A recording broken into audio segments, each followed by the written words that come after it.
প্রধানমন্ত্রী হচ্ছে এটার অনুমোদনও দিয়েছেন।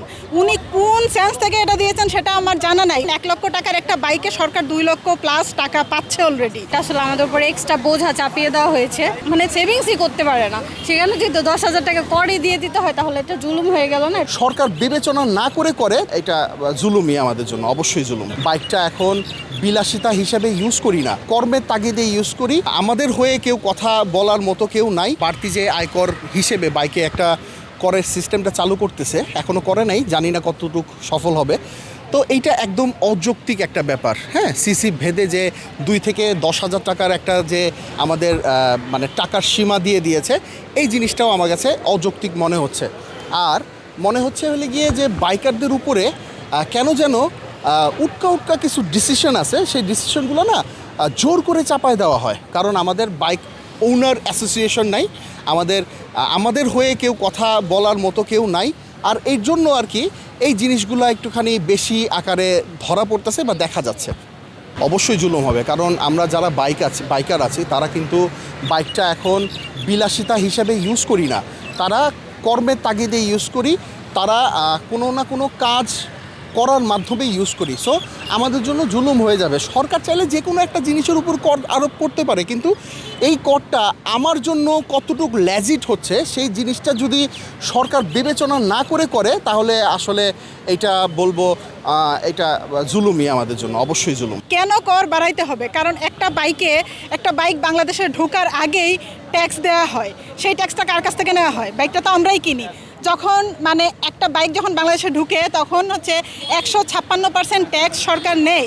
অর্থাৎ 1 লক্ষ টাকার একটা বাইক যদি বাংলাদেশে ঢুকে সেখানে হচ্ছে সরকার পাচ্ছে 1,56,000 টাকা।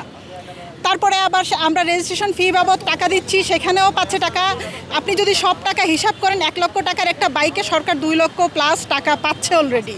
আমরা আবার নির্ধারিত টাইমে রিনিউ করতেছি, ট্যাক্স টোকেন দিচ্ছি, তারপরও কেন এই অযৌক্তিক প্রস্তাবনা করা হয়েছে সেটা আমার জানা নাই। এবং কিভাবে, কোন সেন্স থেকে প্রধানমন্ত্রী, গতকালকে দেখলাম নিউজে দেখলাম যে প্রধানমন্ত্রী হচ্ছে এটার অনুমোদনও দিয়েছেন। উনি কোন সেন্স থেকে এটা দিয়েছেন সেটা আমার জানা নাই। উনি কি স্টাডি করেছেন আদৌ যে আসলে বাইকাররা কত ট্যাক্স দিচ্ছে, কেন আবার ট্যাক্সের মানে আরোপ করার অনুমোদন তিনি দিবেন? ওনারও মানে এই জিনিস নিয়ে আরেকটু বোধহয় স্টাডি করা উচিত, আরেকটু ভাবা উচিত, দেখা উচিত। এটা আমরা যতটুকু জানি এটা সম্পূর্ণ অযৌক্তিক, সম্পূর্ণ অনিয়ম, অন্যায় বাইকারদের উপর করা হচ্ছে। আসলে এই ব্যাপারে আমরা সবাই প্রচুর হতাশ, বিশেষ করে আমরা বাইকার্সরা। কারণ এটা আসলে আমাদের উপরে এক্সট্রা বোঝা চাপিয়ে দেওয়া হয়েছে। কারণ আমরা পর্যাপ্ত পরিমাণ অলরেডি ট্যাক্স দিয়ে রোড পারমিট নিয়ে হচ্ছে রোডে বাইক চালাই। শোরুমগুলোতে যখন বাইক আসে তখন দেখা যায় একটা 150 থেকে 300% ট্যাক্স দিয়ে শোরুমে গাড়িগুলো আসে। তারপরে আমরা যখন ট্যাক্স টোকেন ডেট ফেল হয়ে যায় আবার সেটাকে আপডেট করি, তখন আমরা ট্যাক্স দিয়েই আপডেট করছি। আমরা রেজিস্ট্রেশন করার সময় একটা ট্যাক্স দিচ্ছি, ইনফ্যাক্ট আমরা লাইসেন্স করার সময়ও দিচ্ছি। তো সব কিছুতে কিন্তু আমরা পারমিট নিয়ে রোডে নামছি। তারপরে এই এক্সট্রা কেন, মানে এই এক্সট্রা করার তো কোনো আসলে লজিক্যাল রিজন নাই। তো এটা আসলে সরকারের উপর আমরা খুবই হতাশ। সেটা কখনোই আমাদের আশা না, আমরা আশা করতে পারি না যে এরকম একটা জুলুম চাপিয়ে দিবে। কারণ বাইক কিন্তু এখন শুধুমাত্র একটা বিলাসবহুল পণ্য না, এটা অনেকের নিজে আয় রোজগারের মাধ্যম হিসাবে নিয়েছে। যেমন পাঠা উবার যে চালকরা আছে, এটা কিছু স্টুডেন্টও একটু এক্সট্রা আর্ন করার জন্য কিন্তু বাইক চালাচ্ছে। তো তাদের যদি 65 সিসির বাইক চালালে বছরে 10,000 টাকা গুনতে হয়, তাহলে তাদের সেভিংসটা কোথায় থাকবে? অনেকে তো বছর ভরে 10,000 টাকা মানে সেভিংসই করতে পারে না। সেখানে যদি 10,000 টাকা করই দিয়ে দিতে হয় তাহলে এটা জুলুম হয়ে গেল না? এটা অবশ্যই হচ্ছে সরকারের আবারও ভেবে দেখা উচিত।